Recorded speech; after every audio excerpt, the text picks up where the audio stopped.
Mm-hmm. It's almost lunchtime then. It is, yeah, about 20 minutes. Good, good. Here we go. Yeah, cool. Okay, so you're the hero of this film. Yeah. I was just wondering why you think Mumble is a hero, really. Well, he's kind of an unlikely hero, but I'd say he's sort of a hero because for a few reasons, I think he ultimately stands up for who he is, despite the fact that he's cast away from his society for not having a trait that's socially acceptable. I mean, he's born without the ability to sing, which is ultimately what defines his community. But he has this amazing ability to dance, and he kind of never loses sight of who he is. So in that way, I think he's kind of quietly heroic for that.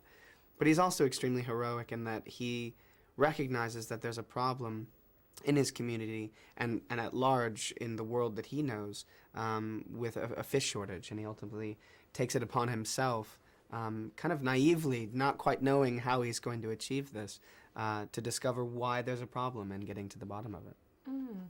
And I was wondering if he has an oddity. Did you ever have an oddity, whether it be tiny or big, or, you know, I mean, could you relate to that aspect of it? Well, I sort of feel like we can all relate to that, or feeling different at a time in our lives, particularly as children, as we're developing. I definitely felt that. When I was an early teenager, I sort of felt older than I was because I'd been working as an actor for years already, and I just felt like I couldn't relate to kids my own age. And ultimately, I kind of grew into myself and became who I am now. But there was definitely a short period of time where I sort of felt separated. And that's one of the messages in the movie that I really appreciate, because I think everybody can relate to that. And it's nice to sort of be reminded that it is those things that separate us that ultimately make us who we are, you know? And obviously, Mumble's a great dancer. And I was just wondering, A, do you have a passion for dancing? And B, what was it like kind of seeing your voice on this character that's like doing this really crazy dancing? You know, was it quite surreal? It is pretty amazing, particularly because Savion Glover did all of the motion capture for Mumble, and he's arguably one of the greatest dancers in the world. I don't necessarily have a passion for dancing. I love music. I'm extremely passionate about music, and so as a result, by default, I am moved to move, essentially, with music. But I wouldn't say I'm an exceptional dancer by any means. And so would you say that you have a heart song? Robin Williams told me his heart song. What's Robin's? My Way. Oh, that's nice. It's very difficult, I know, when somebody asks you a question like, what's your... I keep falling back on Good Vibrations by the Beach Boys, which is an amazing song. But I sort of feel like I have so many favorite songs that could apply, but I keep falling back on that. Yeah. And obviously Happy Feet is a great Christmas movie. Is Christmas a big part? Are you one of these people that loves Christmas, or are you a bit like nonplussed by it? How do you kind I love Christmas. Always have.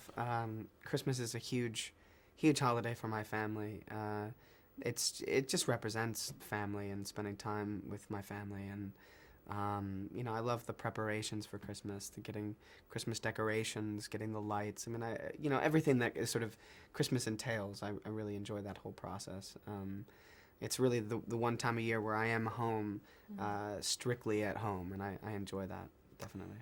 And regards to Happy Feet, obviously there's a game coming out with Happy Feet and Video game. Video game. And I was just wondering if you think that really films kind of, I suppose, why does it really work having a game with it, and why did you kind of decide to actually be as involved in the game as you did with this film? Well, you know, video games and movies are certainly another way to market a film, you know, and also it works vice versa in that the movie is marketing the video game, so it kind of works both ways.